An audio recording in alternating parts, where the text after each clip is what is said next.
Good morning and welcome to Brandenburg News Network. I am Donna Brandenburg, and it's the 6th day of May 2025. Welcome to our show today. I hope you're having a wonderful day and a good start to the week. It's been busy here. It's been very busy here, but lots to talk about. So I'm going to start out the day today on Brandenburg News Network with John Tater with Lawful Defense. And then after him, Mike Bambas is going to be on with talking about pro se and the ability to know the law so that you can use the law to be informed, to defend yourself, and to see what's really going on here. So I had a funny situation that happened here. I'm going to bring John on in a minute. Hey, John, how you doing? I'm good. Good. I've had a funny situation with these lawsuits that I'm working with right now. And I think next week I'm going to be able to talk about them some more because honestly, you can't make this stuff up. They're literally making up the law as they go. It is absurd. Yes, it's ridiculous, which brings us into the FB lie and the injustice system and what's going on with Alcatraz. That's good. What are your thoughts here, sir? Well, Trump is refurbishing Alcatraz for the judges. I think he should leave it the way it is and stick them in there anyway, as long as they have water and bread. Well, you know, if there's rats there, it's kind of like they've got a common family. So, I mean, what's the problem? That's right. Exactly. One rat or another rat, it doesn't matter. Yeah, it's kind of crazy. I mean, the things that we're seeing in the United States. Did you ever think when you were younger that you would see the nonsense going on?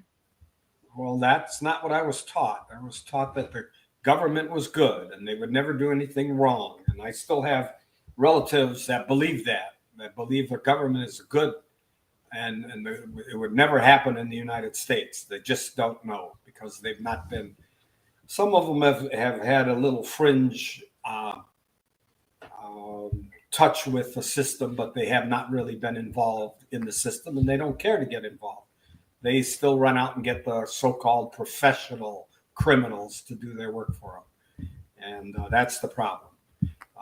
We don't know, and we don't know what we don't know in many cases. And that's a lot of the reasons why people aren't saying Trump, hey, go hang them all.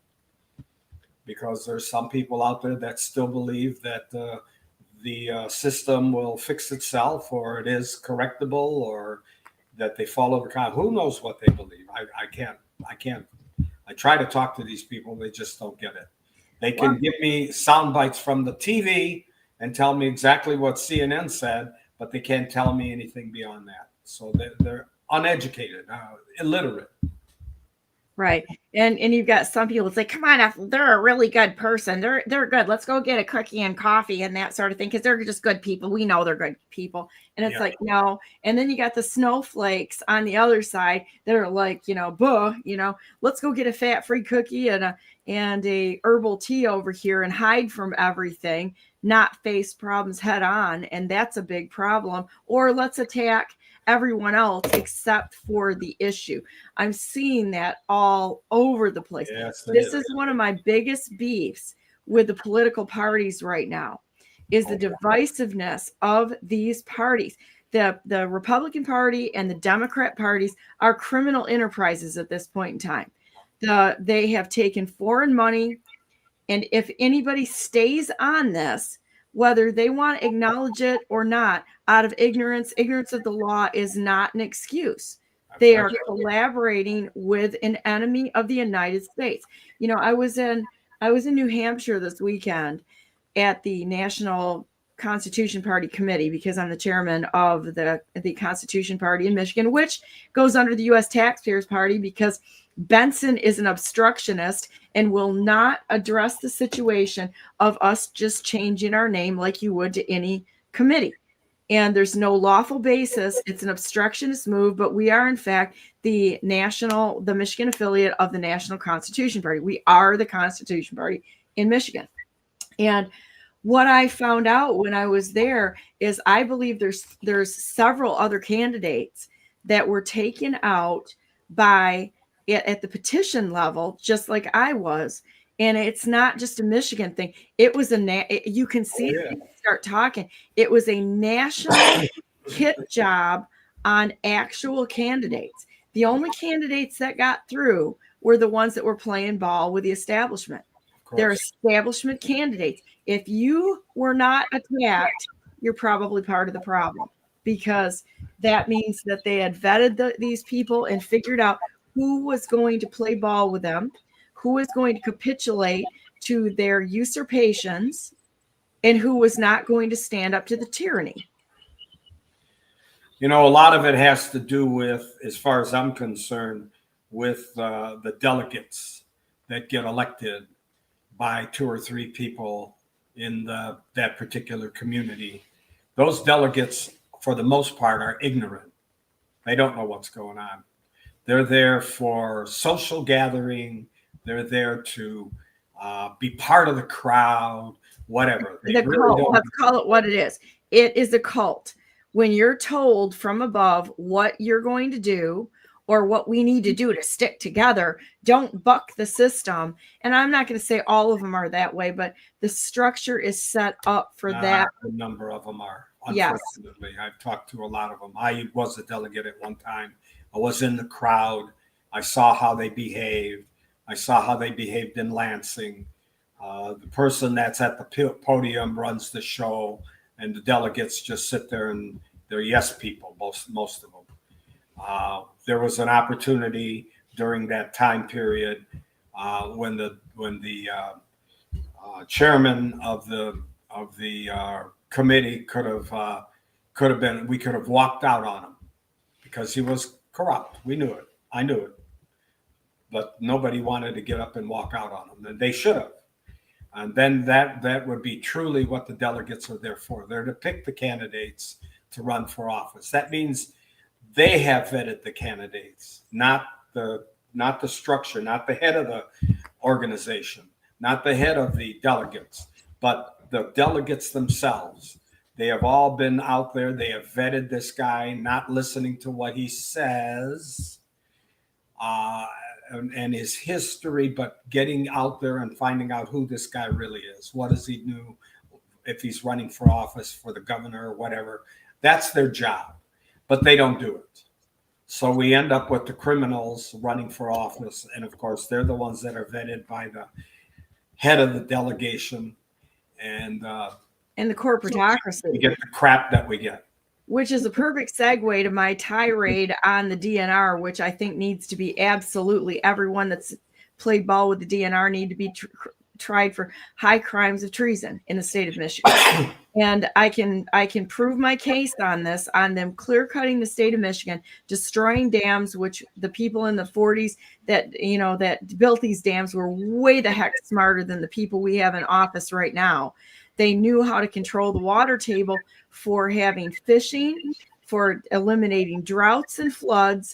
And these morons are literally just going to turn them back into trickle creeks so that we have no fishing in Michigan, that we have no fishing, no food supplies. They're destroying it. They destroyed the fisheries. And now they're going after the dams and our water supplies, our water reserves is what they're destroying right now. And I'm going to go back to this because Coca-Cola is a global threat to the world. They have the guy that's the head of Nestle just got put in, who is what they've been taking billions of gallons of water out of Michigan for $250 or so permit. He's now in charge of the World Economic Forum, and guess who owns Nestle? That would be Coca-Cola. And if you haven't watched anything on Coca-Cola's basically the conglomeration, how they're taking over the world, you need to start paying attention to this, because the corporatocracy that is actually driving the bus. Anyway. Well, you do know, or at least we spoke about it earlier, that Coca-Cola has now teamed up with Bill Gates, and they're putting fluorescent nanoparticles in Coca-Cola. I got to check this out. You said that earlier, so I'm going to. The fluorescent nanoparticles crosses the blood-brain barrier. So Microsoft and Coca-Cola are now in cahoots with each other. And if you're drinking Coke, you better find a better option, or you're going to be a controlled robot by Microsoft. That's where this is headed. Yeah, it isn't there yet, and it's going to take a little time, but that's what's going on.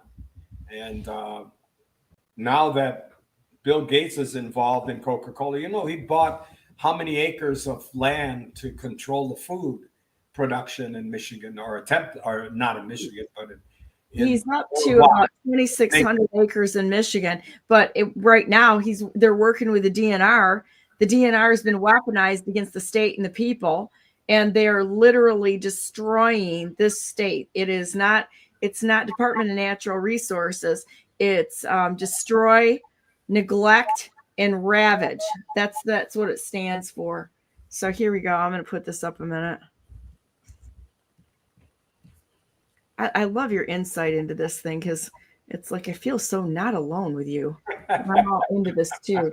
So there were so many articles on it. There you go. Unbelievable. Yeah. Foodborne particles, NPs, have drawn great attention due to human health concern. This study reports detection of the presence of fluorescent NPs, nanoparticles, about 5 nanoms in 2 of the most popular beverages, Coke and Pepsi. The NPs contain H, C, and O, 3 elements with a tunable emission and with quantum yield of 3.3 and 4.3 for Coke and Pepsi, respectively. The presence of sp hybridized carbon atoms of alcohols and ether bonds was confirmed by NMR analysis. The NPs can be taken up by living cells and accumulate within cell membranes and cytoplasm. Evaluation of the acute toxicity of NPs revealed that BLAB-C mice appeared healthy after administering a single dose. Analysis of glutamate, I don't even know how to say these words, okay, I'm just going to say, creatine showed that they were statistically but not biologically significant. So they say. I think we need to know that they're putting this in our foods. They are literally, it almost looks like tagging an animal. That's what they're doing. They're tagging us as animals. Yeah. Spermicidal potency of Coca-Cola and Pepsi. I think we got a problem here.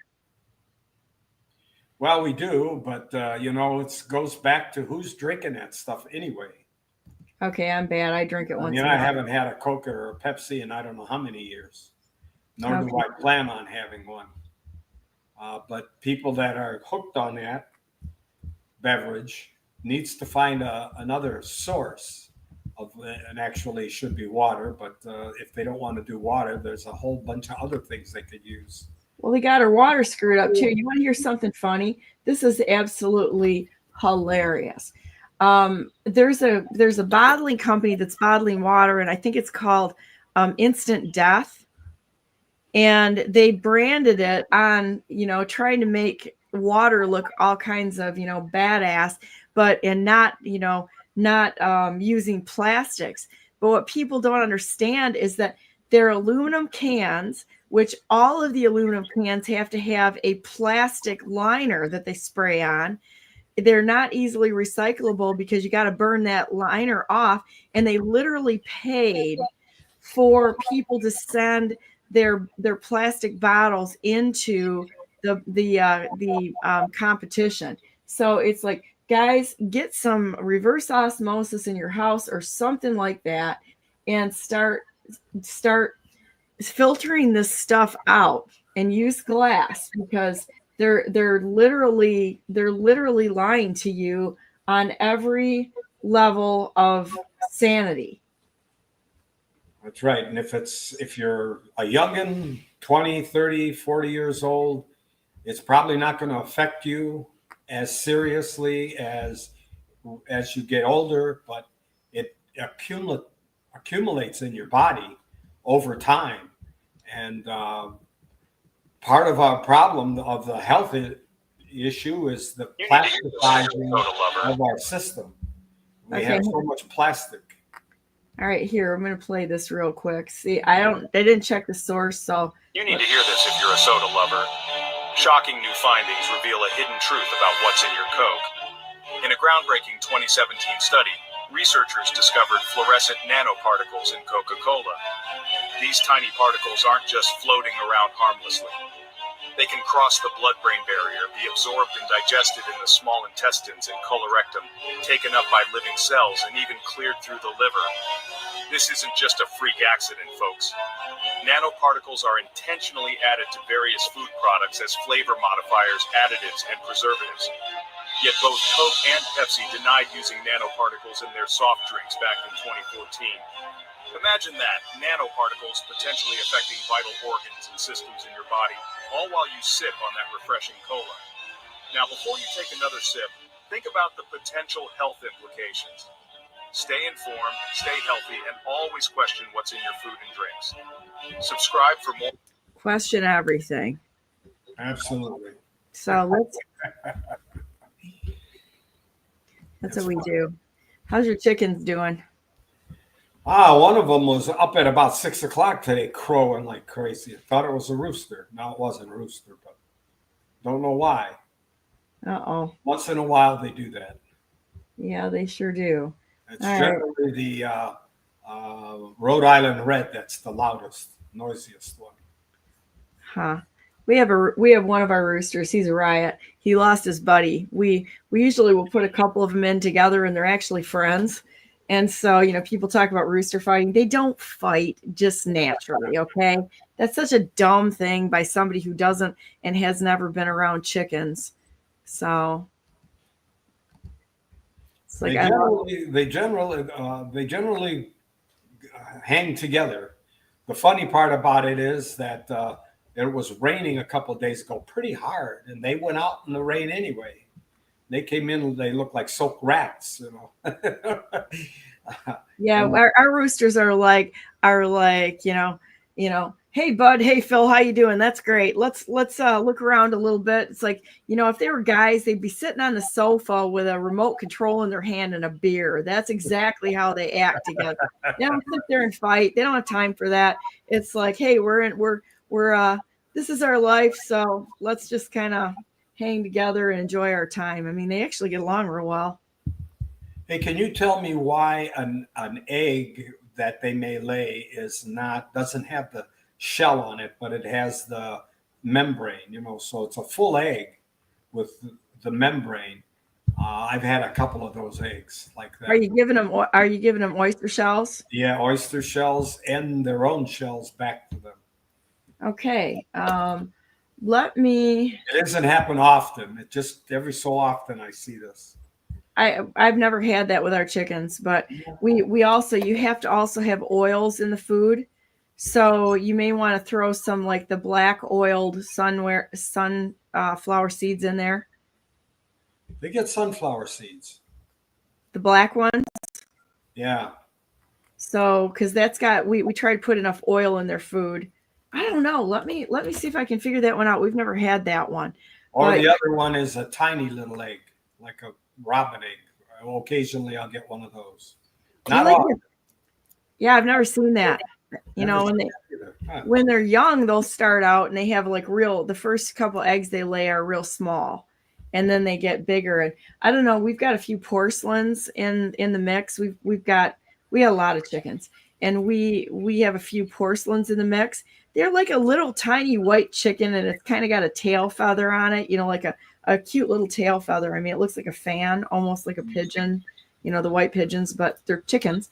And those little buggers lay the biggest eggs you could possibly imagine. Smallest chicken in the group, and they just lay these monster eggs. You're like, dude, this is amazing. Well, I don't understand why I'm getting occasionally, and it's not often. I mean, they're staying ahead of my eating the eggs. So, what kind of chickens do you have? I have a Rhode Island Red. I have a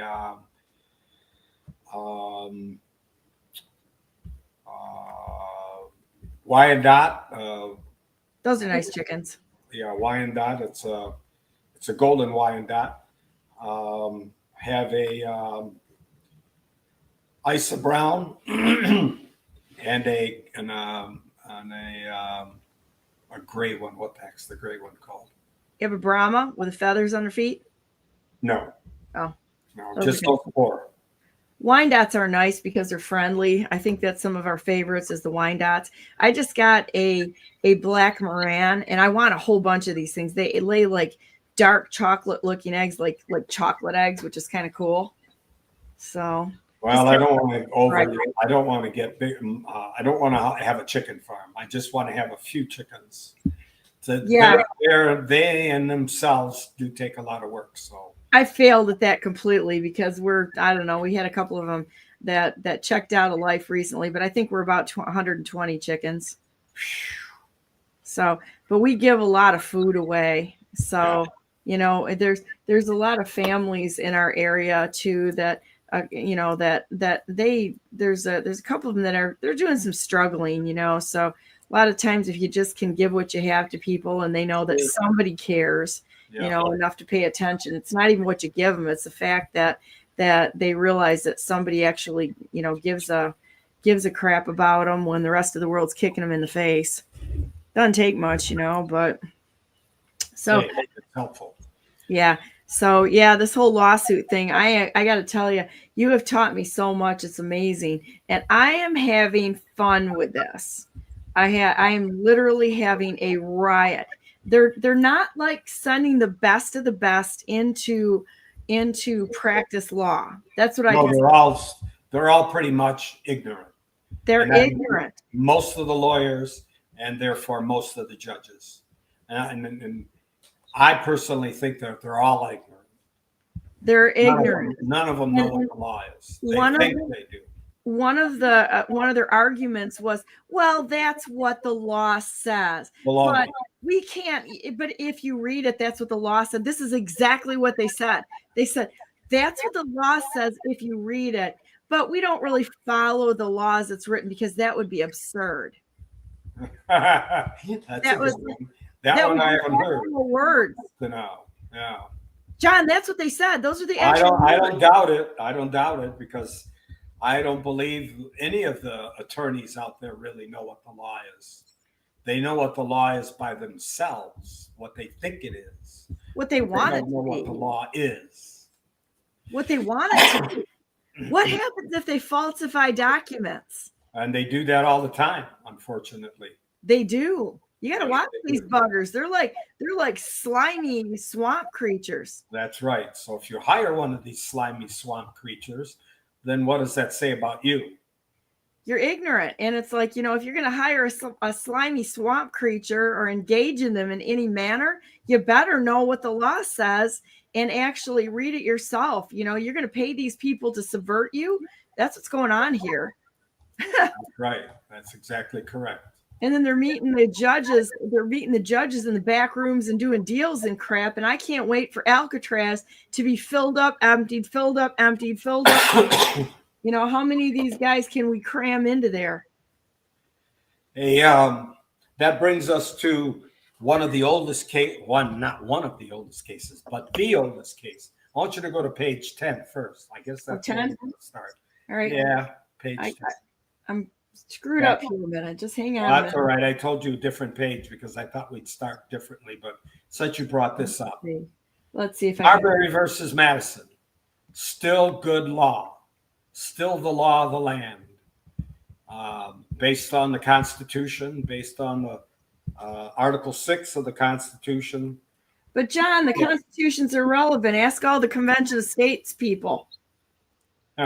Convention of States people. There's another morons out there.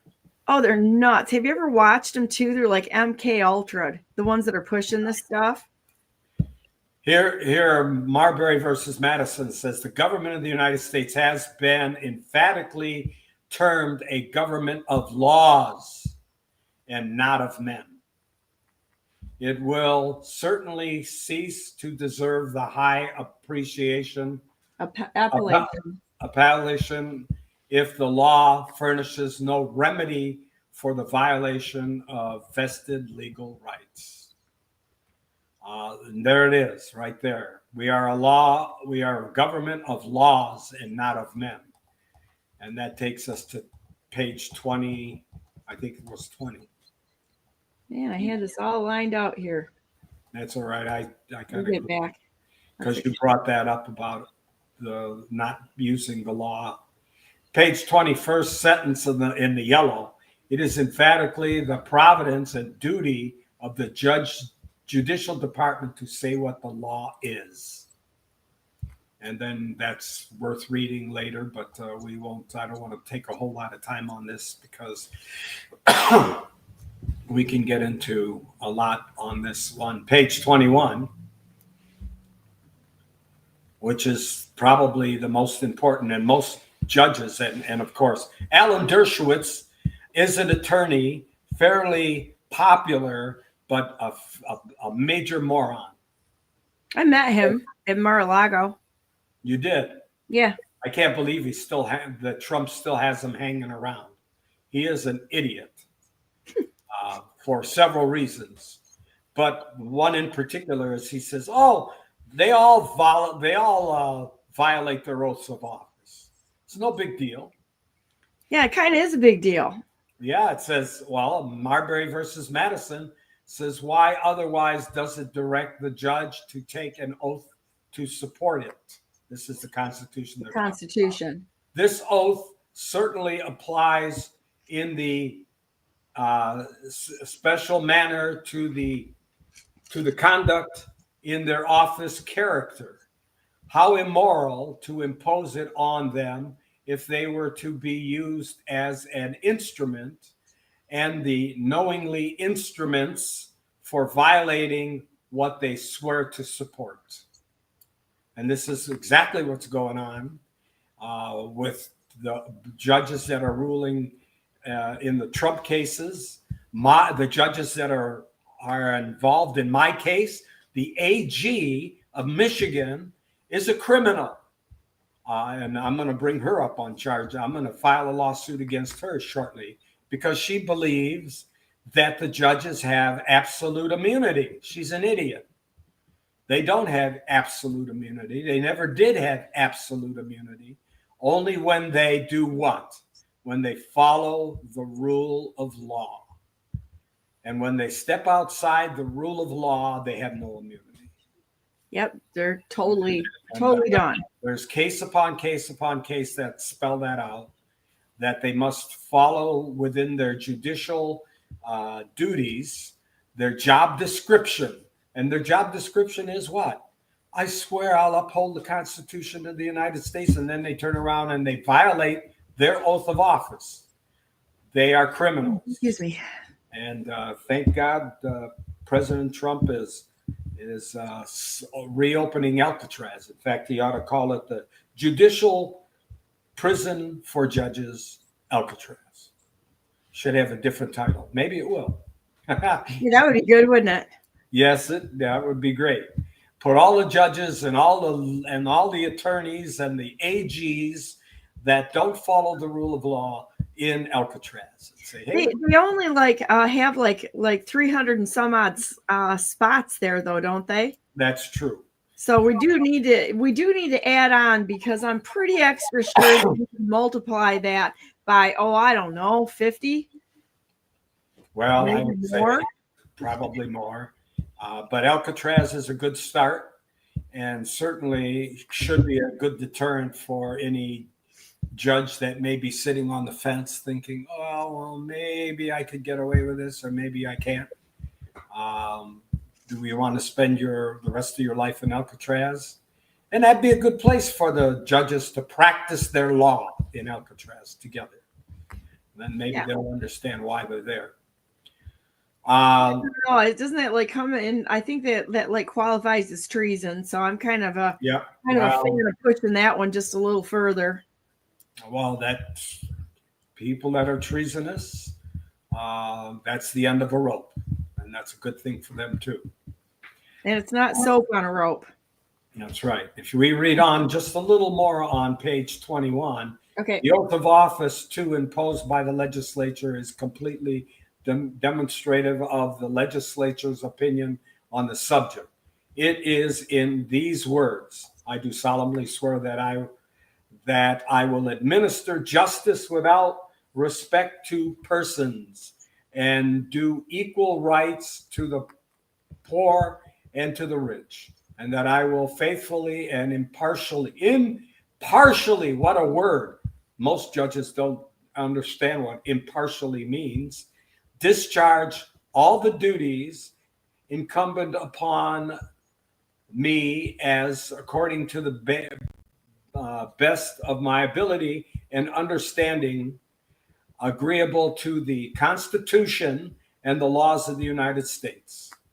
This is a nation of laws. This is not a nation of men, as we have pointed out earlier. If we skip down a few words, in such be the real state of things, this is worse than solemn mockery. To prescribe or to take this oath becomes equal to a crime. That's if they violate their oath of office, it's a crime. Okay. Go ahead. Sorry.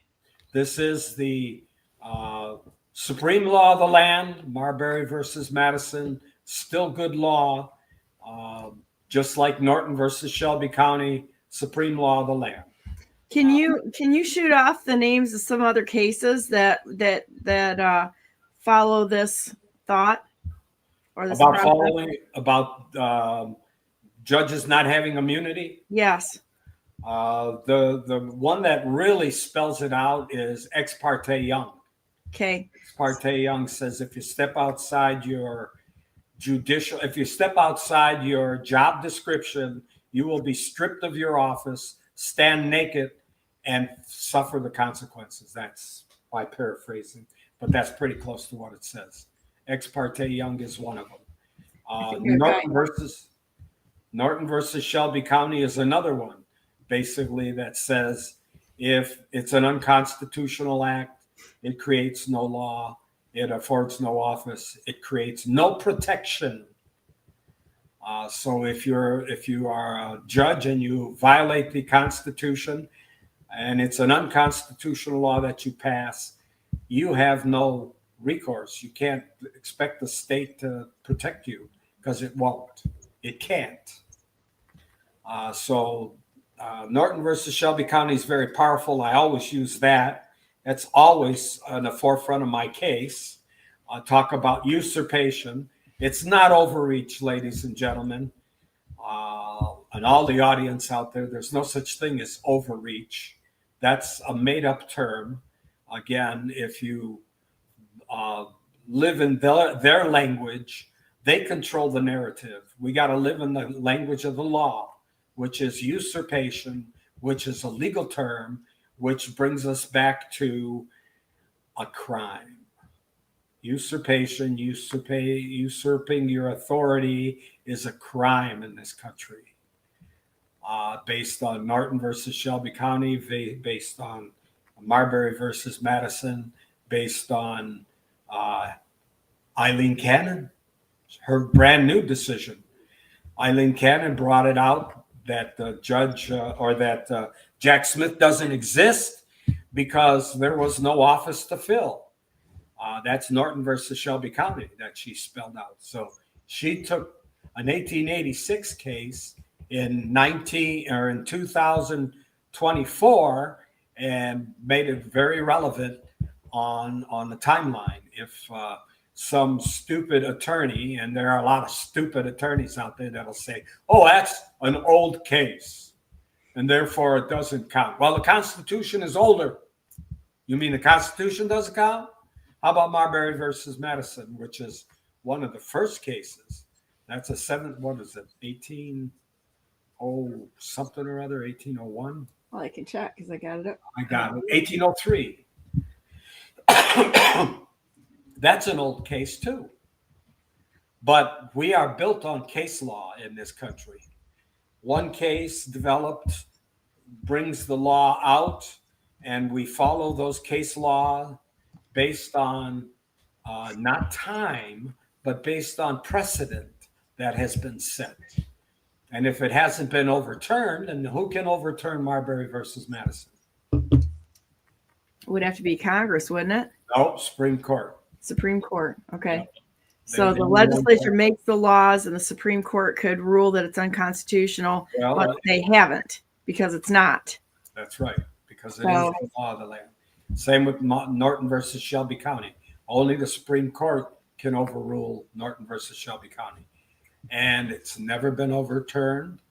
It's still good law, and it's still powerful. But we need to understand it. We need to use it. As my co-partner that sits in the chair next to me during our Wednesday night meeting says, if you don't know Norton, you don't know the Republic.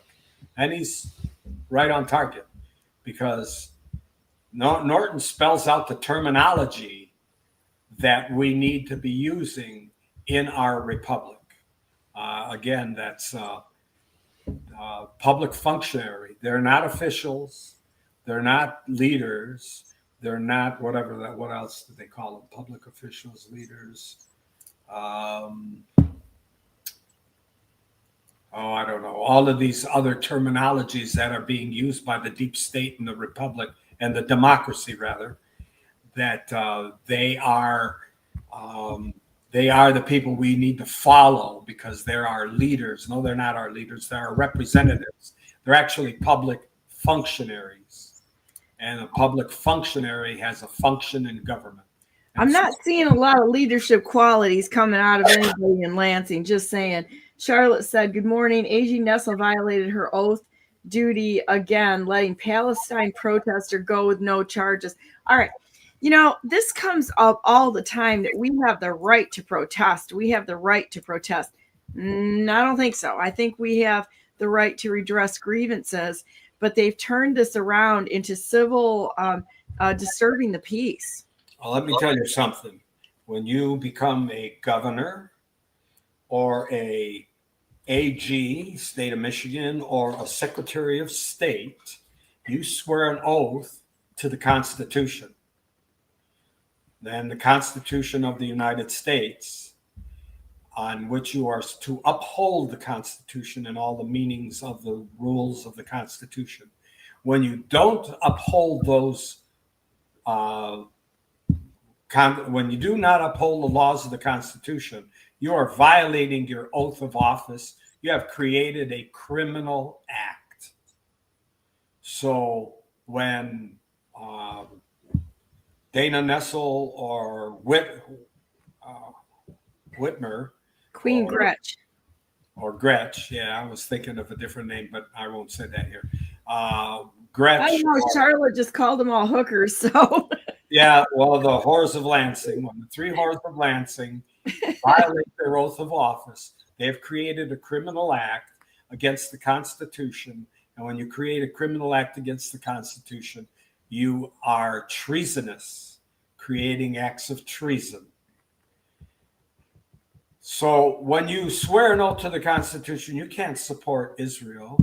You can't support Hamas. You can't support ISIS or any of the other organizations out there. You have to support the Constitution. Whether you in your heart believe that the Hamas people are good or not, you better not bring that out in the public, because if you do, you're violating your oath of office.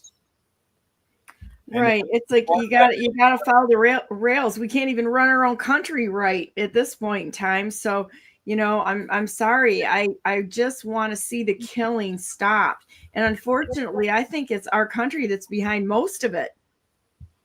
Well, yeah, I don't want to say it's our country, but I would say it's the government, the global government. Evil people in our government that are, let's call them the deep state, which is still a pretty good term for them. Well, we're funding this, and we're funding these fights behind the scenes. So therefore, it goes back to not us, not our country as us, but these usurpers and pretenders that are basically foreign intervention. You and I are not funding them. No. The Federal Reserve banking system that's funding them. It's the wide open credit card that's funding them, but they can print all the money that they want and distribute it the way they want, and that's what they've been doing. behind our backs, behind the public's back, because the public really knew what was going on. The public would be outraged, and we would all be in the streets with ropes in our hands hanging these people. But we don't know, because the news media is complicit or part of this whole system. And they spew propaganda, thanks to Obama removing the Smith Months Act, I think it is, that gave the news media the ability to produce propaganda. And the people that are buying it, well, drink your Coca-Cola, drink your fluorescent nanoparticles. Coffee made at my house. Drink nanoparticles and watch the news. Watch CNN and MSNBC, and then you'll really know what's going on, right? You'll really know how you're being taken to the cleaners. And they're trying to destroy our country. And if people don't get that, I don't know what else we can tell them. If they don't understand that your country is being taken from you and being turned into a third world country, and you don't see that around you in every aspect, in the legal aspect, in the financial aspect, in the economy and everything, I don't know how else to educate you. You're missing the boat. You know what's really sad to me? I had this discussion yesterday with a friend who just moved up from Florida to Michigan. And we were talking about the area that I live in. It used to be very, very Dutch in West Michigan. I mean, that was the primary ethnic group that settled here, right? And when I grew up, everything had order to it. You could go into any Dutch home and I could tell you exactly where the wastebasket was going to be, how they had the kitchen laid out. And it was kind of funny because, it was a community that kind of functioned together. So somebody was sick, you could go into somebody else's house, know exactly how it was laid out, and take care of the family. It was a shame if you didn't have flowers planted in your yard, or your yard wasn't taken care of, because the people that came from the Netherlands, they were seriously into gardens, okay? And there was order. Things were picked up. It was neat, it was clean, and it was taken care of. Now, I hate to say this, but as I travel around and see just the degree of lack of adults taking care of business, of making sure that things are handled, picked up, clean, maintained, and such, we've lost so much of that. Mm-hmm. And talking about going into a third world country, you can see the evidence of lack of pride in so many areas for their properties. It's not everywhere, but it's more. When like I said, when I was a kid, it was almost non-existent. People had farms and they kept those farms up. It was a moment of pride. Their houses were clean, neat, and orderly. Their yards, everything was in order. And there's a part of that we've lost. And I'm sorry, but on an individual basis, we're all going to have to check ourselves a little bit. There was somebody that made a video. I think he was either a general or an admiral. He was in one of the militaries as an officer. And he got up and he did a speech on get up in the morning. And I'm going to tell you right now, I do not make my bed every single day. Okay. And it's my bad, but I do make everything in the barn and everything else is taken care of. Right. But I think it's a good idea. But he said, get up, get yourself in a disciplined schedule so that you don't just spend all your time okay, I'm going to get on my phone and I'm just going to play. Oh my gosh, 6 hours have gone away, But he's like, get up in the morning, make your bed, have something that's an orderly process, and you'll find that the rest of your day, your focus will be there.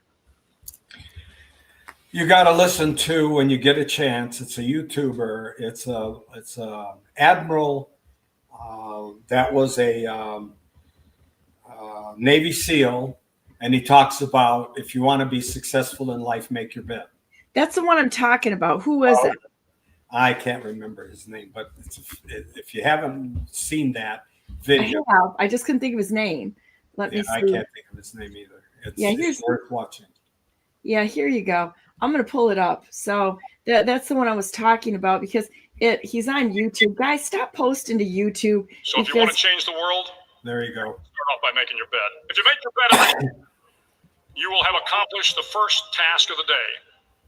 It will give you a small sense of pride, and it will encourage you to do another task, and another, and another. And by the end of the day, that one task completed will have turned into many tasks completed. Making your bed will also reinforce the fact that the little things in life matter. If you can't do the little things right, you'll never be able to do the big things right. And if by chance you have a miserable day, you will come home to a bed that is made. That you made. And a made bed gives you encouragement that tomorrow will be better. To pass SEAL training, there are a series of long swims that must be completed. One is the night swim. Before the swim, the instructors joyfully brief the students on all the species of sharks that inhabit the waters off San Clemente. They assure you, however, that no student has ever been eaten by a shark. At least not that they Okay, I got to stop for 2 seconds or stupid YouTube is going to give me a strike here. But the point, okay, William McRaven, U.S. Navy. Yeah, okay. And so I think this is great. And I mean, if we don't want the United States to be a third world country and look like a third world country, we're going to have to start acting like we're taking care of business as adults and educating ourselves, making sure that we're not the baby that's sitting there like a freaking baby bird with our mouths open, hoping for somebody to feed us every day. But be somebody that goes out there and makes the world a better place because we're willing to do the work and we're willing to be the adults that take care of things without expecting anything back. I need to go back to, are you going to play a little more of this? Yeah, let's do that. All right. But you were also taught that if a shark begins to circle your position, stand your ground. Do not swim away. Do not act afraid. And if the shark, hungry for a midnight snack, darts towards you, then summons up all your strength and punch him in the snout, and he will turn and swim away. There are a lot of sharks in the world. If you hope to complete the swim, you will have to deal with them. Dana Nessel, Gretchen Whitmer, Jocelyn Benson, Jonathan Brader, the majority of the people in the government of Michigan, both elected and unelected. So if you want to change the world, don't back down from the sharks. Over a few weeks of difficult training, my SEAL class, which started with 150 men, was down to just 42.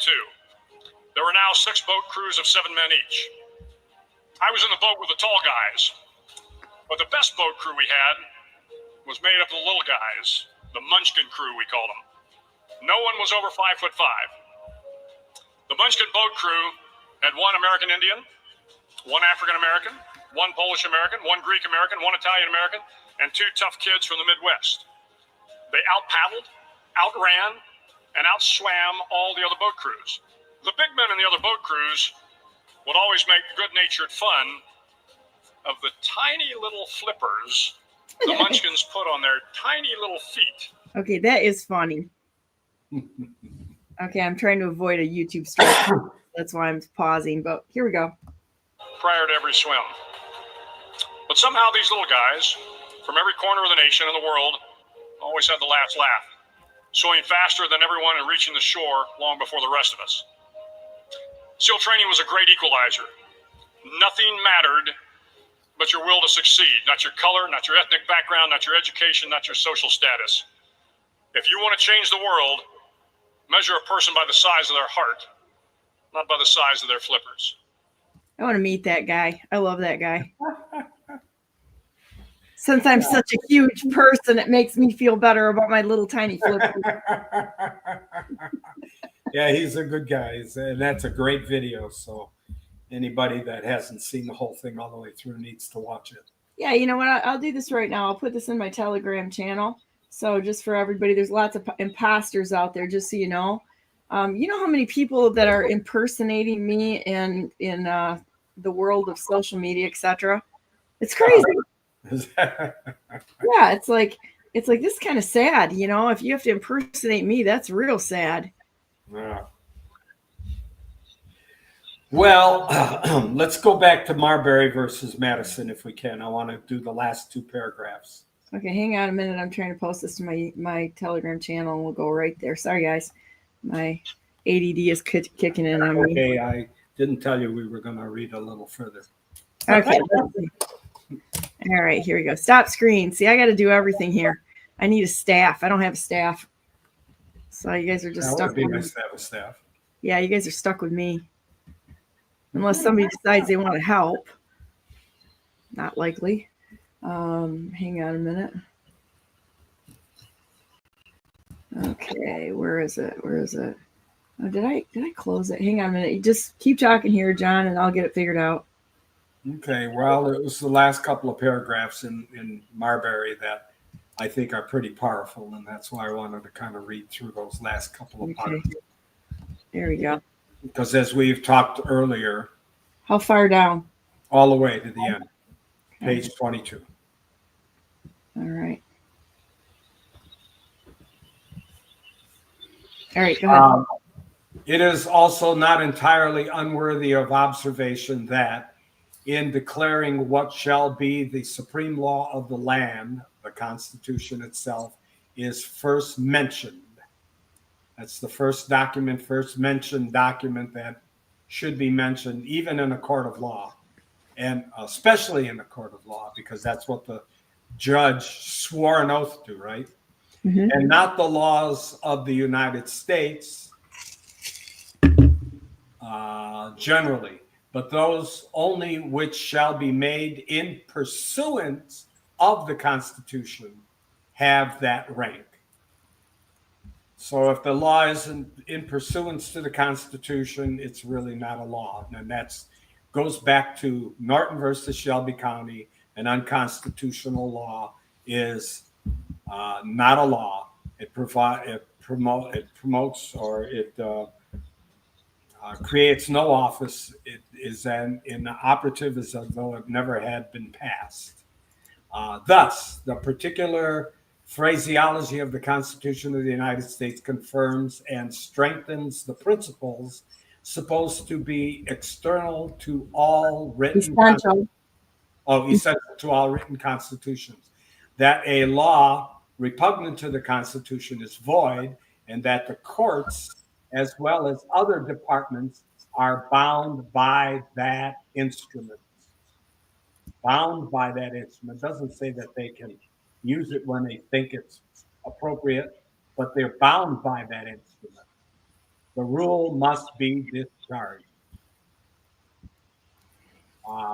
Again, these are phraseologies that were set up long time ago, setting up the character of our country, setting up who we are and what we are made of, and it's in writing. So the government, the public functionaries that operate in that government, that swear an oath to that Constitution, that may in turn violate that Constitution, are creating crimes against the country and are creating acts of treason against the country and against the Constitution. The Constitution is the most powerful thing we have on this face of the earth in America, and so that is the function of government. We go back to the Declaration of Independence, and what is the function of government? What's the purpose of government?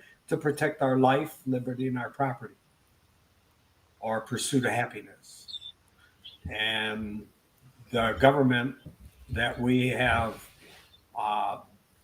had installed upon us by the deep state democracy is not doing what they're supposed to be doing. And they're following orders. They're just order takers. And we have allowed them to get away with it. Yeah, I think too that we really need to get together, all of us, and hold these communities accountable, because local action equals national impact. Well, they're doing it on the local level. It is the craziest thing. And you know what? We've been paying attention to the national offices so much that the local offices have been completely taken over by order takers. They're working with the zoning planning groups, which are globalists that they hire as consultants, and they're literally destroying our communities and expecting us to pick up the tab for it, which is really kind of shocking and disgusting all at the same time. They need to be thrown into the treason barrel. Oh yeah, exactly. It doesn't mean that only the whores of Lansing are criminals. There's Back to that bigger discussion again. There's a lot of people below them that are criminals. There are a lot of people that have been installed into certain positions, paid off, compromised because of their immoral behaviors, or whatever you want to call it. And therefore we end up with the kind of criminals that are running our system. And we, the people, need to pay attention to what's going on. We're not, and that's the problem. We're following the behavior of the news media, which we know is criminal by now. You ought to know it's all fake news. We have fake news that installed fake judges, that have fake governors and fake bureaucrats, and so on and so forth. They're all fake. We need to fix this system. Bunch of actors. They're not even good actors and imposters. Imposters is a better word. Yeah, imposters is a better word. Well, I don't know. I've heard President Trump call out central casting enough times, so I'm going to go there. I'm going to say a couple of words, and I think we're going to be rounding out of time, and I don't want to take Mike Bambas' time away. Mike Bambas is part of our group. He's getting traction with what he's doing. He's doing a good job, and he's going to probably talk. How you doing, Mike? How you doing, John? Good. I'm doing good. He's probably going to talk about being a pro se, and I'm going to tell you right now, if you're pro se in the court, the judge can't control you. If you hire a bar attorney, the bar attorney can be controlled by the judge. So you are in much better shape going in pro se. But you got to know what you're talking about. You can't go in and plead silly stuff. You have to know the law, and then you have a good leg up on the system. But going in pro se, you know what? Since I started these lawsuits back in 2012 on the federal level, they have never allowed me in court. Well, this is interesting. What's really amazing is if they'd been sitting here with us every Tuesday for 2+ years, John, they probably know how to do this by now if they're paying a little attention. But you know what? I think all of us that have gone into this arena can tell you that it is a great option. There really is no other option, because the courts are just absolutely refusing to follow the law. They're just playing games with these attorneys and extorting money. Look what they've done to President Trump. It's terrible. It is. Well, they have people like Alan Dershowitz out there that wouldn't know the law if it bit him in the rear end. And he's supposedly a high-class, high-profile attorney. But he comes out, he lies after one lie after another, and he says, oh, they always lie when they're oath of office. It's no big deal. Kind of is. So, guys, I'm going to take a quick break right here. And then, John, thanks for being on today. Oh, I didn't put your banner on. Hold on a minute. Please do. Yeah, I try to remember to put your banner on. I have tools. I have toys. By the way, we're reading Norton versus Shelby County and going over the particulars and important points of Norton versus Shelby County we've been doing this for the last couple of weeks. It takes a while to go through the case and make all of the information known to everybody. And this is like the third time we're doing it. So people need to get involved. People want to know what our cases like Norton versus Shelby County and the power of that case. They need to come to our website or our email, our Zoom, and get that information. Yep. I will also send them a copy of that case if they send me an email asking me for it, so they can follow along with us. There you go. Well, I tell you what, guys, I'm going to take a real quick break here, and then I'll be back in about 1 minute, and we'll be on with Mike Bambas. Thanks so much, John, for being on today. I really appreciate everything you do. You're just an amazing teacher, and one of the best teachers of my life, and how faithful you are to constantly come on, giving your time in order to help educate all of us who have been totally abandoned by the education scam system, the indoctrination system, to try to get this thing figured out. So I'll be right back with Mike, and we'll see John next Tuesday. Bye, y'all. Bye. See you, John.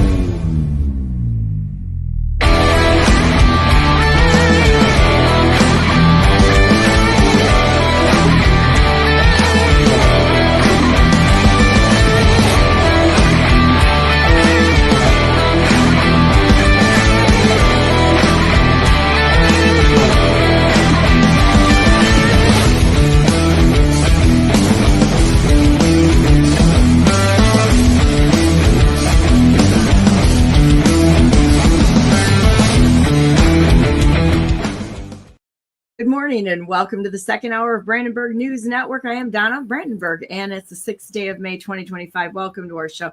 And without any further delays, I'm going to bring Mike Bambas on. How you doing, Mike? Good. I'm glad to be on again. Thanks for the invite. You know what? I just loved, Mike and I ended up talking yesterday, guys, and I got to tell you, all my buddies, I've got another guy that I'm going to bring on at some point in time. His name is Daniel Richards, and he's doing the same thing in another state that we're all doing, which is fighting in court in a pro se capacity. And we're learning from each other. It's really amazing. And Mike is just a wealth of knowledge. So I wanted to know, where do you want to go with today? Well, I like to bring you up. It's been a while since I've been on the show, and a lot has happened. And what I'd like to do is believe me, everybody needs to take notes about what I'm going to give. I'm going to give information overload here. A series of events have taken place. The last time I believe I was on here, I was talking about 3 cases in Livingston County that I was involved in. And I had paid the fines in coffee beans. And this judge, Daniel B. Bain, of the 53rd District Court, Livingston County, has got his panties in a wad because I paid him in coffee beans, which in a sense is a legal tender, in the sense that in the case of Montgomery Ward v. Eugene Glacier in 1982, which took place in Rochester, Michigan, the judge did accept coffee beans as payment for the court fines and fees. Well, Bain is now trying to put me in jail again, has been threatening me and doing numerous other things. And so what has transpired with it, this thing has manifested. And I end up filing a federal lawsuit against Daniel B. Bain. And the federal court, and this is where things are going to get kind of alarming. The federal court, and I have a copy of the court order right here. And on page 3, this judge, federal judge, Susan DeClercq, states that judges have absolute immunity, including criminal activity. Oh my goodness. Is this It actually the guy right states here? criminal activity. Is that the guy? I'm sorry? Let's see. Hang on, I gotta share my screen here. Let's give him the notoriety that he so deserves. It's Susan. Right, that's Daniel B. Bain right there. Yep. Okay, so that's Daniel Bain. And what's the judge from the her name is Susan DeClercq. How do you spell it? DECL. I got it. It's got a Q on it or something. Yeah, it ends with a Q. All right. Hang on here a minute. And we'll bring her up and give them the notoriety that they so deserve. Okay, there you go. So I'm going to just read the one paragraph on here. It is Look at this. She's a Biden. She's a Bidenite. And so it's a Bidenite judge. So therefore, we can probably safely assume that there's probably some interesting connections behind that one. Well, she states in her order, and I'm only going to read this one paragraph. Importantly, judicial immunity extends even to judicial acts performed maliciously, corruptly, in bad faith, or in error. So I had contacted the federal court, and in the course of a conversation, I point blanked them and said, so let me understand this correctly, that if I'm in the courtroom and the judge decides to shoot me dead in the courtroom and declare it a judicial act, they are immune from prosecution. And the answer I got back was yes. Well, last time I checked, yes, judges arrested last week. So what happened to absolute immunity? So a series of events have taken place here. And in a non-related case that took place in Genoa Township here in Livingston County, a property owner decided to put in an extra deck. They live on a lake and they wanted to have an extra platform deck to oversee the lake. The zoning board came back and forced her to tear it down. This went to court, and the judge ordered her to tear it down, and the zoning board declared that she was not privileged to have a second deck on her property. So she doesn't own her property. She owns her property. No, I mean, they're stating that by default that she does not own her property, right? Which is an issue with the Constitution. So they made her tear it down. The judge on that was Susan Geddes of the 44th Circuit Court of Livingston County. So this thing is just like, again, manifested. The attorney for Genoa Township, and my understanding is his law firm also represents Livingston County, and they actually have represented judges in the past, is Seward Henderson out of, I believe it's Rochester. And the attorney's name is David Burris. He filed a brief with the circuit court stating that the defendant in that case and is using they termed sovereign citizen tactics and associated with the FBI bulletin of 2011. And in that bulletin, the FBI demonizes sovereign citizens as extremists and terrorists. In addition to naming her as this, he went so far as to name myself and numerous others, stating that we are associating as extremists and terrorists.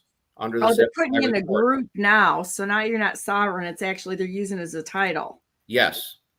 Nice. So I got, how can I say, pissed off. And so I decided that we need to fight back. It's enough is enough. So I put together, and I sent it to you, it's called Sovereign Citizen versus Terrorism. And I break the whole process down. And I would like to have everybody, share this with everybody that you can. And I will give an email address. If you want me to send you a copy, I can. And it breaks the whole process down in regards to this sovereign citizen terrorist application. Now, there's a little problem with their whole argument. And it took place in 1940, May 3rd of 1940. And what I'd like to do is read this so that everybody can hear this. And this is a public law. So this is not my opinion or anything else. This is public law. And it states, whereas some 2 million young men and women in the United States each year reach the age of 21 years. And whereas it be desirable that the sovereign citizens of our nation be prepared for the responsibilities and impressed with the significance of their status in our self-governing republic. Therefore be it resolved by the Senate and House of Representatives of the United States of America in Congress assembled that the third Sunday in May each year be and hereby is set aside as Citizenship Day, and that the President of the United States is hereby authorized and requested to issue annually a proclamation setting aside that day as a public occasion for the recognition of all who, by becoming of age or naturalization, have attained the status of citizenship, and the day shall be designated as I Am an American Day. This public law clearly defines us as those who self-govern in the republic, not as extremists, not as terrorists. Our job is to question our public functionaries. They work for us. We don't work for them.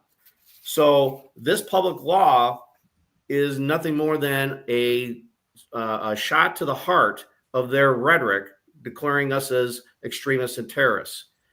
So Dave Burris, in his brief, goes on to basically implicate that all sovereign citizens are an enemy to their democracy.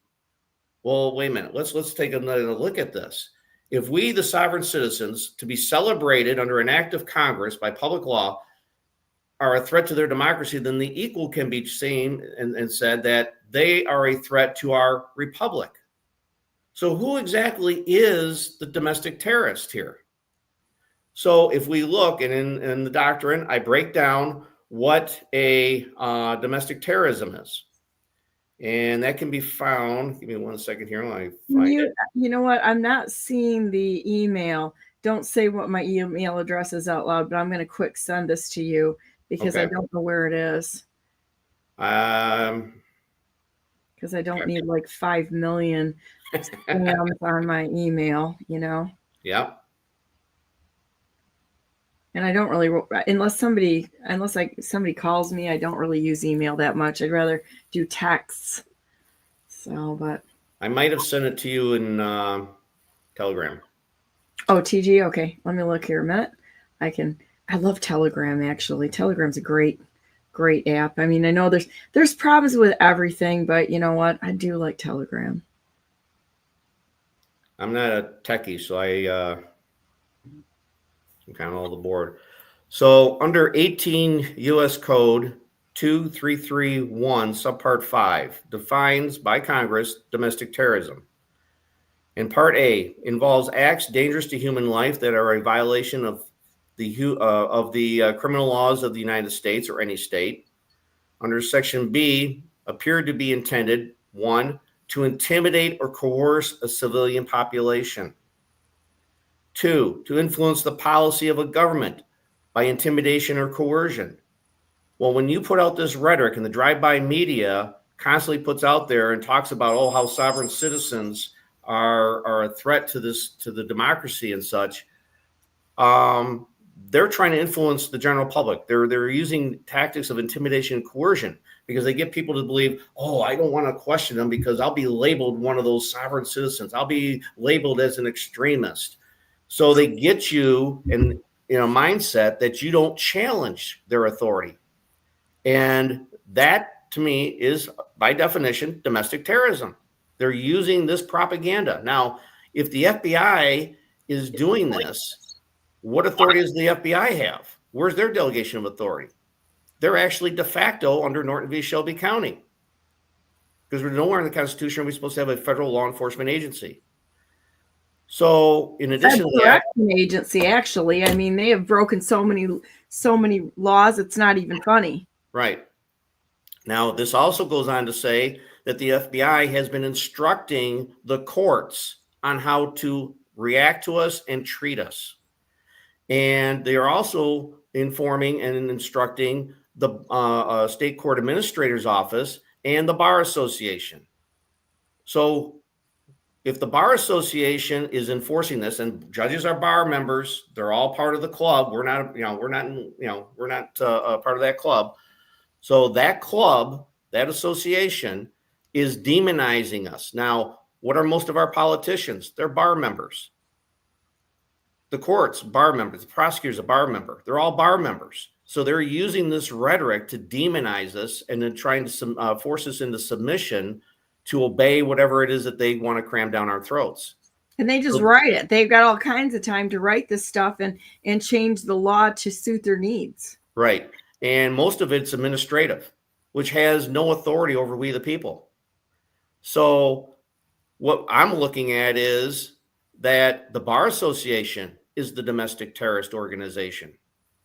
And I'm not even willing to go so far as to say, why would any prudent man or woman walk into a courtroom knowing that if they're going to declare absolute immunity for whatever it is that they do to you, including deprive you of your rights, up to causing you a physical harm, why would I ever walk into a courtroom? These people are dangerous. And if they're going to declare this absolute immunity, I'm sorry, we've got a real problem here. So I issued went out yesterday to Judge Bain, the Chief Judge of Livingston County, Matthew McGivney, because he's been a part of this. He knows what's going on, to the court and to the prosecutor's office, Carolyn Henry, an order from the Office of Executor stating that they are to cease and desist all unlawful acts. And that part of this is that I asked McGivney to, in the order that I sent to them, because I took ownership of the case. I took ownership of all 3 cases. And all 3 cases I put into a trust. So now they're dealing with a trust. They're not dealing with me as the man. They're dealing with a trust. This is a trust issue. And by also putting it in there, they don't have and cannot do I harm. And if they do, then they're in worse trouble than they already are. But under 18 USC 2382, which is misprision of treason. So the chief judge is now required under the law to report to the Department of Justice, the Federal Bureau of Investigation, the Michigan Supreme Court Administrator's Office, the Bar Association, Livingston County Board of Commissioners, and Livingston County Sheriff's Department, all the activities of Judge Bain and all the criminal activities that he has committed now through these 3 cases. Otherwise, Chief Judge McGivney is also going to be charged with misprision of treason if he fails to do so. And they have to give me documentation showing that they actually did do this.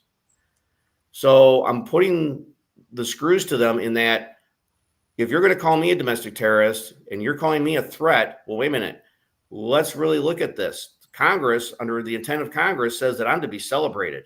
I'm part of the Republic, which means you're a threat, not me. So then the other question becomes, Dave Burris, who represents Genoa Township, is it the intent of the board for Genoa Township, being that the attorney is the mouthpiece for them, is it their intent to wage war upon the people, the Constitution, and this country? If they represent the Livingston County Board of Commissioners, is it the intent of the Livingston County, who declare that they're a constitutional county? Well, you got an attorney who's saying that your guys are the terrorists because you're violating the act of Congress. You're violating the terms of the Constitution. So they are the domestic terrorists, and we need to start coming back after them. I also, and if I got to resend it to you, I will, a series of FOIAs. There's a lot of power that people don't realize in the FOIA. And I sent FOIAs to the FBI, to the Supreme Court Administrator's Office, the Bar Association, Genoa Township, Livingston County Board of Commissioners, the Sheriff's Department, asking, are they still enforcing, and I want documentation, are they still enforcing the FBI Bulletin of 2011? And to show whether that they are or not. If they are, then there's the proof. If they're saying, no, we're not doing that anymore, then that means they were doing it. So prove to me that you're not doing it. So we can pin them down on this. Now, as far as you were talking earlier about bar attorneys and that, understand that there's no such thing as a license to practice law. They're all fake. Okay. And I have here membership association. I have here a FOIA certified response showing that they are not licensed. The other thing is that I have a whole book here of de facto departments and agencies, one of which is the Michigan State Police. Now, the Michigan State Police were created by what? Executive order of the governor. That's one of her 20 departments that she's allowed to create. She can't create a law enforcement agency. They can be there as an advisory position, but they cannot do what they're doing. They can't stop, detain, arrest, or issue security instruments in the form of tickets. Tickets are securities instruments. So they are totally de facto. So if you get stopped by a state trooper, guess what? You can bring a claim against that officer for depriving you of your rights. The DNR, same thing. You were talking about the DNR earlier. I hate those guys. Okay. I just hate the DNR. They are a criminal organization, which is literally being used to capture the natural resources of the state. 4.6 million acres, people, and they have claimed mineral rights and logging rights. There is once I get past this terrorist thing and get this off and running, this campaign I've got going regarding sovereign citizen versus terrorism, I'm going to go back to looking at getting people back their property rights. The acts, the tax. Titles. I'm sorry? Allodial titles. Allodial titles. There's another form. There's another way of doing it also. And that's what I'm going to concentrate on, is getting people back their property rights and stop the property taxes. Because property taxes are actually a violation of the intent of Congress under the Northwest Ordinance. I'm glad you brought this up, because Axe My Tax is property tax abatement for dummies, because all they're going to do is move this into another tax. They have not done it the right way. And people are like, oh, no property taxes, because we heard somewhere that property taxes were illegal. So yes, we're going to follow these people who couldn't manage an ant farm. Okay. Right. And it is the dumbest plan, and it's going to come back, if people follow this, to bite them in the tails, just like the ERISA Act of 72, 73. It's going to do the same thing. It is highly misleading. I've been to some of their seminars to hear what their pitch was, and I've questioned them on their motive and how they're planning on instituting this, and they could not answer the questions. They had no idea how to get this to across the goal line. And I brought up about allodial titles and such, and they had no clue what I was talking about. They didn't understand any of it. And I'm like, here you are trying to peddle this proposal to axe the tax when there's already in place things that people can do to eliminate property taxes. Well, I got to tell people, remember the last 3 proposals that passed, and everybody was like, how could they pass? Nobody read the language. Well, you know what? They're doing the same thing again. This is like something that is absolutely for a low IQ voter who looks at the headline and doesn't do a thorough evaluation. We gave them 6 months for the Constitution Party in Michigan, where they came and they gave us their little presentation. It was very rude. And we gave them six months, just like a constant blah, blah, blah, blah, blah, blah, blah, blah. And then we said, okay, I finally cut them off. I said, all right, we've had enough of this right now. I said, we'll come back. And we gave them the ability to answer questions. They would not, as Bill Moore pointed out too, who was the chairman at the time, they would not answer the questions for 6 months. They were collecting signatures before they had it properly filed. They were collecting signatures after the due date to have it done. I'm telling you guys, there's some big problems with this, and we need to question and not just bite at headlines. Oh, Donna, you're against getting rid of property taxes. No, I'm not. I'm against stupid, okay? And I'm against using headlines to take us captive when they don't really understand what's behind it. Well, here's a question for everybody listening. What are taxes? Taxes are a service that a community provides to you, to your location. Do you have a contract? Where are you obligated? Where's the contract of obligation here? There is none. It's assumed and presumed. So that's number one. Number two, are taxes considered a debt? They consider it a debt. Well, if it's a debt, well, how are we supposed to pay that debt? If we're not the debtors, we the people are not debtors, we're the creditors. So we can't hold both positions. So if they're claiming that this is a debt owed, well, gee whiz, I'd like to know, Mr. Tax Assessor, what species of payment would you like me to pay this in? How would you like this tendered? Because gold and silver is the only lawful money by which we can pay a debt. Under MCL 21.153, for taxes to be collected, has to be in lawful money. Well, we don't have access to lawful money. That was taken away from us in 1933 under Proclamation 2039, Proclamation 2040. So all debts owing are that of the United States. So wait a minute. How am I supposed to pay this alleged debt? And if you're going to claim that I am the debtor, Okay, I guess hypothetically, let's play that game. I could be the surety, in which case I'm going to invoke my right of subrogation. Now bring forward the ledgers of all the chattel associated with what you are doing. You must now bring the ledgers forward so we can balance the books. Well, they don't want to do that now, do they? Under 12 CFR 1006.38, who's the original creditor on this account? They have to disclose that by law, who the original creditor is. Well, guess what? It's going to be you, because we the people are the creditors. So they don't want to go down this road. I've had numerous arguments with them. I've and this is, again, I'm going to take on this battle again here shortly and pin them down, because they don't have the delegated authority to do what they're doing, and they know it. But they try and bamboozle you and threaten you that, well, if you don't pay us, we're going to take your property. Well, you know what? That property is now in a trust. Now what are you going to do? Now you got a trust situation that you're going to have to contend with. So the intent of Congress was that we were not to pay property taxes. It was never associated with that under the Northwest Ordinance. And when you look at tax assessors and the tax commission, if you look, where'd they come from? Oh, either they were created by executive order or they were created by statute, which means they're de facto under Norton v. Shelby County. They have no authority. And that's where we have to take this now. We have to get all our pieces in line so that when we take this into the courts, which will happen, there's no getting around it. But the first of us who do this and get into the courts are going to expose them for who and what they really are. And that's how you axe the tax. That's right.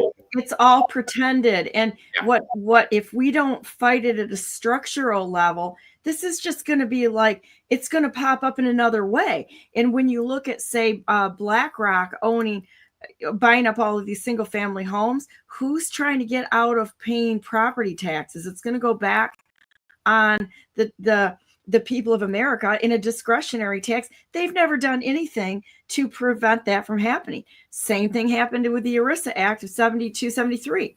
They did the same thing for the unions because of the Studebaker. That Studebaker pilfered their pensions. So they put that in place. But what they didn't do, once again, we've got, people who are finding legal ways to subvert the people. They didn't plan on their own unions pilfering their pensions and leaving the companies to pay the bill. And guess what? The companies go under. If they put all of us under that have companies, guess where it goes? Goes right back on the taxpayer, and the taxpayer becomes liable for their actions that they've put in place. Now, what happens if that goes to municipal workers, the municipal unions, the teachers' unions and such? What if they break their own pensions? Guess who takes it? It's going to be us to make up the deficit. And they walked us right into it. Axe my tax is going to be the same thing, because they have not done a thorough evaluation of the deficits. It's just a headline. Well, one of my arguments I've always had is, can anybody show me anywhere in the U.S. Constitution or the state constitutions unions? Where does it say that our public functionaries are allowed to unionize? Can you imagine if the House and the Senate were to unionize under a corporate structure and say that, oh, well, we didn't get our pay raise, so we're going to go on strike? That wouldn't be so bad, right? Well, but seriously, they're not supposed to be unionized. They're servants to the people. But they're acting as corporate bodies. And that's another problem. Because they're acting as corporations, you have corporations running this country, not representatives. That's why they don't like to answer your phone calls. That's why they don't respond. They don't think they have to, because they're operating by way of a corporation. The Bar Association is a private membership association. They don't have to answer to anybody but themselves. And that's why they claim that their bar card is a license, because they self-license. Well, gee whiz, I haven't got a company. Can I self-license? Can everybody self-license? If they're allowed to do it, shouldn't we all be allowed to do that? Where does it say that we have to go through the state for a license? Why is all commerce illegal? Well, where does that come from? Trading with the Enemy Act, 1933, where they created that and stated that all commerce is illegal absent a license from the state or the federal government. That was in 33. That's where that came from.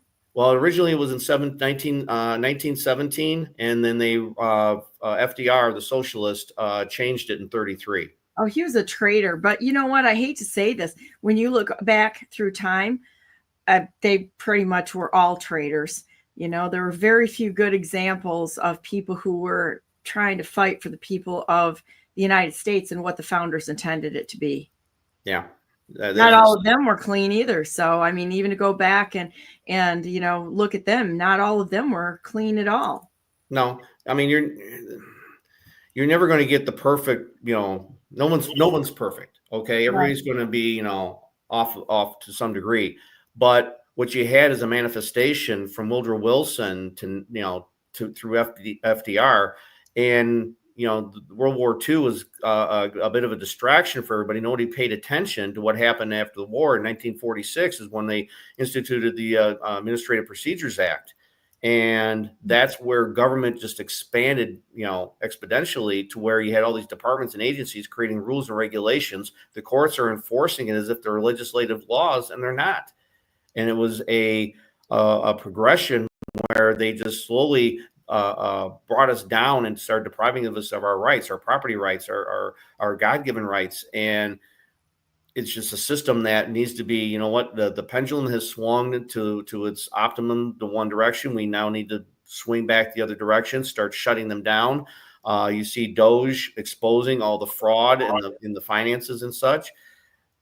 Eliminate all your administrative APA administrations, and watch how much revenue is left over. I mean, the national debt would virtually disappear because they wouldn't be spending all that money. Charlotte just said that just found out that the City of Public Functionaries has a 6-figure income. City of Howell serves 9,600 people, and they have they're operating with a 6-digit income. And that doesn't include benefits. This is absolute theft. Yeah. It's extortion, racketeering, money laundering. And the courts are not courts, they're banks. And they're there to funnel everybody through securities instruments and milk you for everything they can. They're hitting your private trust through the bonds that they take out on the court cases. And that's probably why Bain has got his panties in a wad over the coffee beans. I mean, here we are. This all started in 2021. Here we are, 2025. We're still dealing with this. Why? Because they don't want to set and show that coffee beans can be used as legal tender. Well, John's done it several times. Yeah, they did. I thought, maybe they didn't like the blend I sent them or something. But I mean, but yeah, this is all about coffee beans. And now this is just expanded. And now this Dave Burris brings up this part about the FBI and we're all terrorists and extremists. Well, you know what? Guess what? Not so. Congress says so. So public law dictates what they're supposed to follow and do. And that says that we are to be celebrated. We are not to be demonized like they're trying to. It's all propaganda. And we need to stop that rhetoric and turn it around and show and expose who and what they really are. The Bar Association needs to be terminated. They are a threat to our way of life. They are a threat to the Republic because they're the ones that are manipulating this whole affair. I've had meetings with the supervisor of Genoa Township regarding that case about the deck. And his first words out, well, I got to talk to the attorney first.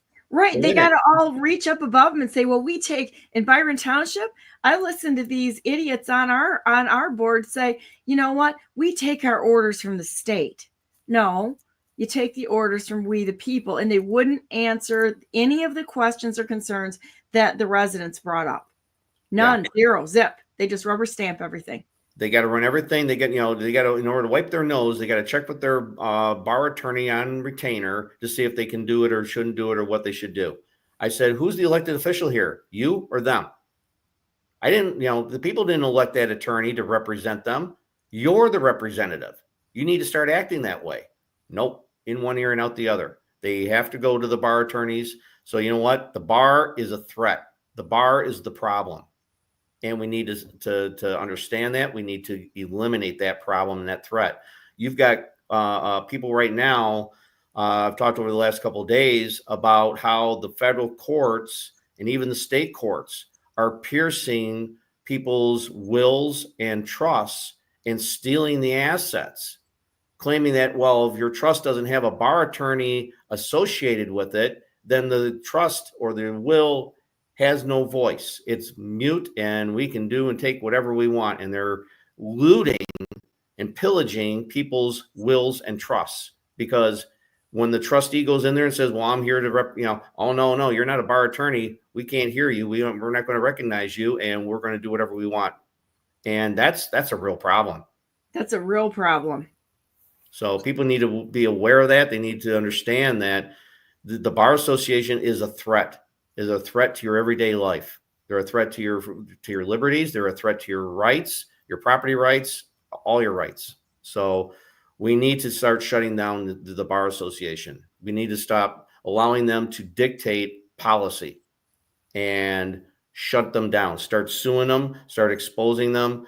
And yeah, that's what we need to start doing. And I sent you a series of FOIAs that can be used as templates that your audience can use to send to the FBI, to the local county boards, to your municipality, the township, the sheriff, or whoever. Ask them, are you still enforcing that FBI bulletin that we're domestic terrorists or extremists? See what they say. And that's the first step in starting exposing them. I got the Michigan State Police. All I did was send them a FOIA. Produce the documentation, show you are a de jure department or agency. Their answer, no such documents exist. Well, that means you're de facto. You have no authority. So this is how we start taking it back. This is just little steps at a time, but it will add up quick, because now that I've shown and exposed the state police, that means every city and township police department is equally the same. They're all de facto. The only de jure department is the sheriff's department. Mm-hmm. I've had people say, oh, well, we're going to have, anarchy. We're going to have looting in the streets. No, this isn't about eliminating eliminating the police departments. It's converting them back to a republic, to where they're all supposed to be under the sheriffs. They're all supposed to be sheriff deputies. Right. Well, the police departments are policy enforcers. That's what they are. Where the sheriffs are constitutional peacekeepers is what they're supposed to be. And when you look at how they've shifted the funding around through Gretch the Wretch and her private security force and such, they have literally stripped the funding out of the sheriff's department, and collectivism's, caught on, and they put it through the state police. And the sheriff's department gets the leftovers. It really needs to be turned around, because, and this is the other thing they're doing too. They're doing a lot of training through the sheriff's department, while the state police offers more money. So people not naturally will gravitate to something like that, which I have to say, we got to stop being, as a country, whores ourselves and going for that money instead of sticking with the law and saying, you know what, I'm not going to sell my property to China. I'm not going to do it just for the almighty dollar. I'm going to stand for something and stand on it. It's an ethics question. Oh, yeah. Well, that's why in the order that I issued yesterday to the courts and the judges, that also includes the fact that if it is not their intent to enforce that FBI bulletin, they must publicly announce it. That means go on 247, CNN, Fox News, all the internet media channels, and publicly announce they are not enforcing it or not adhering to it. And in addition to that, in order to gain more public confidence, they also must reject the absolute immunity doctrine for judges. Judges are supposed to be held accountable. Now, the immunity doctrine is something that came out in 1967 through the U.S. Supreme Court. And what they had done was they decided to reinterpret Congress's intent under the 1881 Civil Rights Act. And they decided that, no, judges are supposed to be held in full immunity regardless. And because it used to be under 18 USC 241, 242, deprivation of rights by any public functionary was a crime. Well, now they've taken that away, or they're attempting to try and take that away. And a couple months ago, I was up in Lansing, at the Bar Association, and they were talking about a roundtable discussion, how they can get more immunity for judges. And it's like, you got to be kidding me. So, yeah, this is what's going on behind the scenes. And if you're going to, give that kind of power to someone in a black robe playing, satanic rituals, I'm sorry, that's a tyrant. That's a dictatorship. And that is not permissible and under our republic. They are a threat. I figured out how to get these templates out over here. So there you go. Yeah, you can share all that stuff with everybody. Do you have anything do you have paperwork that you've put together to form private membership association? I do have some templates on stuff like that. It's been a while since I've worked on that stuff, but can you come on next week, Tuesday again? And I want to follow up on this and maybe talk about private membership associations. Sure. I think you and I should work on a curriculum on, what to go through so people are actually educated on this in a very systematic way. Because every time I talk to you, I learn so much. It's incredible. And because we're working on the same path, that I think that's really fun when we get to talk to each other, when we're both working in a pro se capacity, and you kind of like pick ideas off of each other. And you've got so much experience. It's just incredible. I love it. And I think people need to know this. Well, I should have FOIA responses because I sent those FOIAs out last week. I should have the responses this week. So, yeah, I'll be able to give you an update on what the FBI and all the others have responded on those FOIAs. Are they obstructing that in any way? Because we've actually seen some obstruction for FOIAs in the circles I run in a little bit. Let's just put it that way, with friends. We've seen quite a bit of obstruction. I've not had any problems, and every FOIA that I've sent out, I have gotten my certified responses. Are they charging you lots of cash for it, or are they not a dime? Not a dime. So you're doing something right. So here's a question: is that another thing that we could go through as the FOIA process? Hey, sure. What does everybody want to see? Somebody get out there and start chirping at me in the chats. What would you like to see? I've got my Rumble channels up right now. It's a little hard for me to watch all of them, but I've got both Rumble channels up right now. I could switch to a couple of them, but I'd like to know what you would like us to talk about. You can send me a message, send me a DM on X at BrandenburgForMI. There's so many imposters out there. So you gotta be a little careful on what you're listening to. Here, you know what? I'm going to bring something else up here a minute. I've got my QR code that I'll put up there a minute.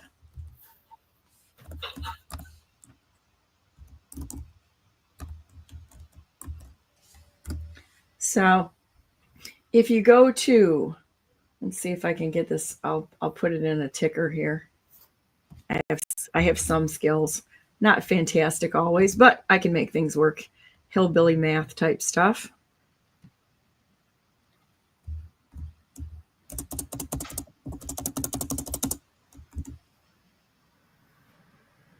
Okay, here's my QR code right here. And if you go there, you'll get all of my social media. And so if you want to get a hold of me, it's actually pretty easy. It's actually got my phone number on it too. So if you want to call and talk, there's your way to get a hold of me. And we've got all kinds of ways for you to contact me. Ta-da. I do not respond much through Facebook because I'm still supporting a grudge match about this. And somebody added this on the bottom: support us on Buy Me Coffee. I don't have anything on there. They just set it up. But the rest of the stuff down to Getter and such, you can find me there. But all of these are ways of getting a hold of me. Telegram is my favorite one to use if you want to get a hold of me. And or there's the phone number, guys. Ding, ding, ding, ding. And guess what? It does ring my cell phone. And I do actually pick up. Or text messages. I actually like text messages better because, I don't know, I can manage like 10 calls at once by doing text messages. So Yeah. So I think all that would be really interesting. Go through private membership, go through FOIAs, go through all of this, and the lawful basis of all of this. Yeah, I mean, they a lot of the things that they've done, we got to take a better, harder look at, because they're actually telling us how to actually work in the system. And the Bar Association being it's a private membership association. And so I had a case down in Ann Arbor, and the judge was challenging how and my structure of the business and all that. And I said, Judge, I'm no different than the Bar Association. Well, as soon as I brought that up, it was like, oh, change subject. Didn't want to talk about that. Why did they? What were they deflecting from? Because I took my construction business and I changed it over into a PMA and a trust, and they didn't like how I had it structured. And they're like, "Well, that's not how the state." And I said, "Well, Judge, the Bar Association is the PMA, isn't it? Isn't that how they do things? They're exempt from state and federal regulations." Well, we don't want to talk about that on the record. So, we need to change subjects. So, yeah, once you know and understand what they're doing, they're telling us how to do it too, where we're not paying attention. So once you figure that out and you start doing what they're doing, oh, well, wait a minute, we can't allow that on the record. We don't want to talk about that. So, there's a lot of different things that people can do to protect themselves and stop them from taking advantage of everything that they're doing to you. So trusts are a big thing. Own nothing, control everything. And this Burris actually posted stuff about that, and it was like, oh, this is what he's doing, and this is how he's getting out of having to do things and all that. And it's like, yeah, I figured you out. Deal with it. Well, we'll have to figure some more of this. And this does not constitute, I'm going to give my little legal disclaimer here. This does not constitute any advice whatsoever. You come on my show, you're on your own. I mean, either you're smart enough to handle it or you're stupid. I can't help that. But, we put information out there and do with it as you wish. And this is talking about what we do. Yeah, I'm not a bar attorney, and I never will be. Right. I refuse to lower my standards to that level. And so, yeah, I don't. I prefer. But I talk about what I've done, how I've done it, and so it's based on my experience and my successes. And they're not always successes. I've had failures too, but you learn from those failures. And because I get people to say, "Well, you lost that court case." No, I didn't really lose the court case. It looks like I did, but I got the judge to say and do things he's not supposed to do or say. Now I can use that against him next time. So sometimes what looks up to be a loss really isn't, because if you understand how to get and suck information out of them, then you've won, because you've got information now that you can use the next time. And I've done that numerous times. I had Judge Brennan back when she was, around, and she stated that, well, the law is suggestive and, it's not binding. And a year later, I'm before Judge Geddes, and she's issuing an order. I said, well, hey, thanks for the suggestion. She goes, my orders are not suggestive. I said, well, then we got a conflict in orders. She goes, what are you talking about? I said, well, according to Judge Brennan, she said it's all suggestive.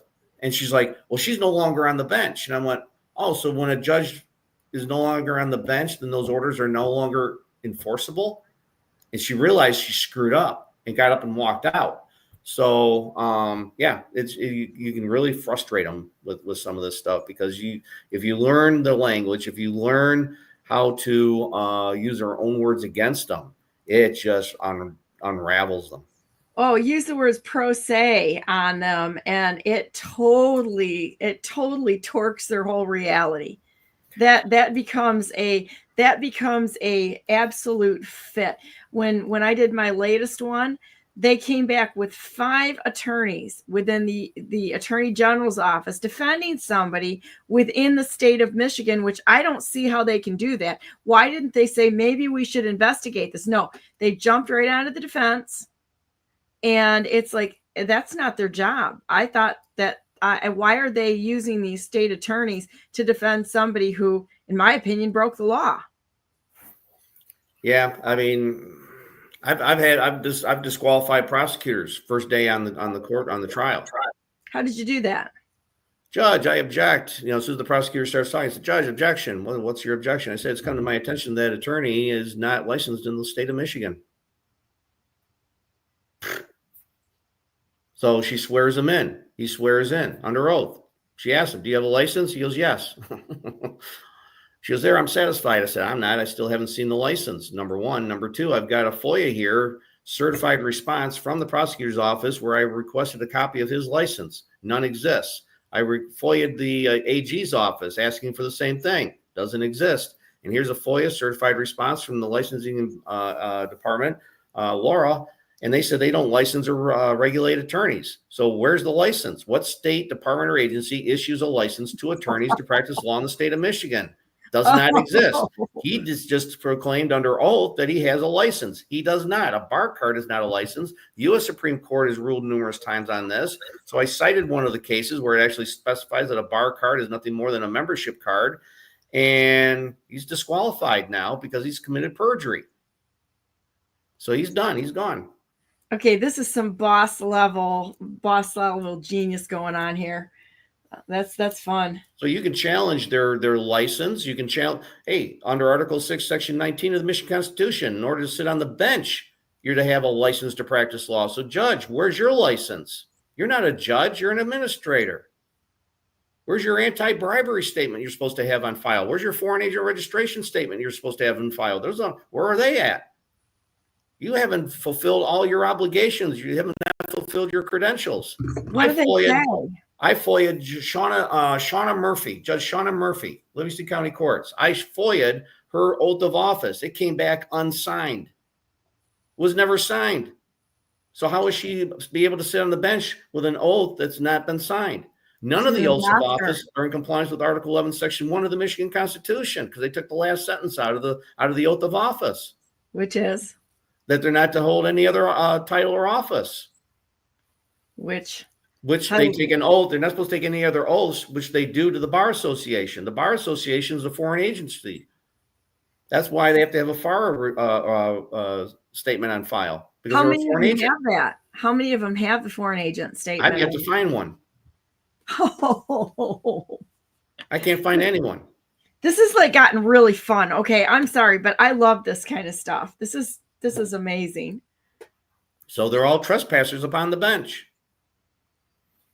So yeah, they're all crooked. It's all fraud, and they're there just for the money. That's all this is about, is money. When you go through the courts, it's all about the money. That's all they care. That's why all your attorneys play Bob Barker. Let's make a deal. It's all about the money. So there's the bonds that they take out on the case number to you paying the taxes because they make you the debtor.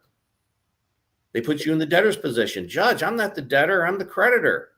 Isn't it your job? And Judge Bain lost it with me the one time. I said, Judge, isn't it your duty to protect the beneficiary? Now my file's 4 inches thick. He picks it up and just slams it down. We're taking a recess. Storms out of the courtroom. He's mad. But you know what? That's his job. He's not the grantor. He's not the beneficiary. I am. He's the trustee. He has the fiduciary responsibility here. And see, they're supposed to pay the taxes on those court cases. They're not. Where's the AO 430? The AO 430 is a ledger that they're supposed to fill out and notify the Secretary of Treasury that this court case is a taxable event. They're not doing it. So they're committing tax fraud. But unless you know these things, unless you ask for these things, I've numerous times asked the prosecutor to produce this stuff. Oh, no, we don't know what you're talking about. Oh, yes, you do. Here, I got a form right here. You want to fill it out now? So, yeah, this is all a scam. It's all fraud. It's all an illusion. And it's all about kabuki theater is what it is. Yes. So, yeah, a bunch of pretenders with pretended legislation who literally have walked in and waged war on the people through so many different methods. And we just really have to stop all of this. Well, I'd like you to come on next week. I think that'll be fun. Sure. And let's talk. So you know what we're going to do? We're going to say a prayer right now, and then stay on the line. I'm going to stop. We'll go on and we'll talk a little bit after the broadcast, and then everybody count on Mike being on next week, Tuesday. I think this is going to be fun. So I think this is fantastic.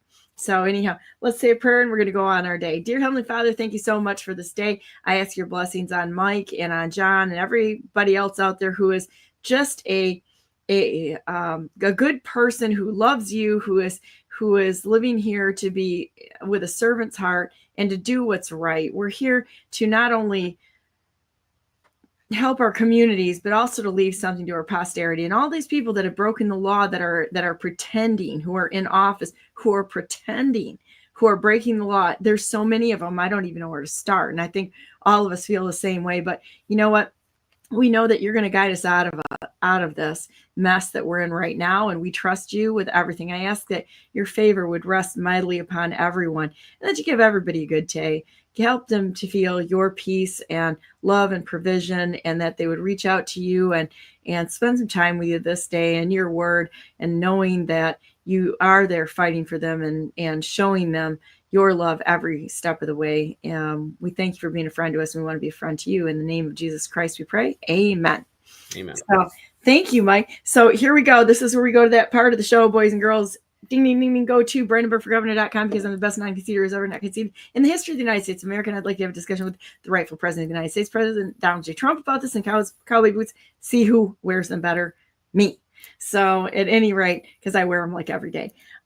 So just so that everybody knows out there, this is going to be a fun process to take the United States back. It started out fun in President Trump's first term.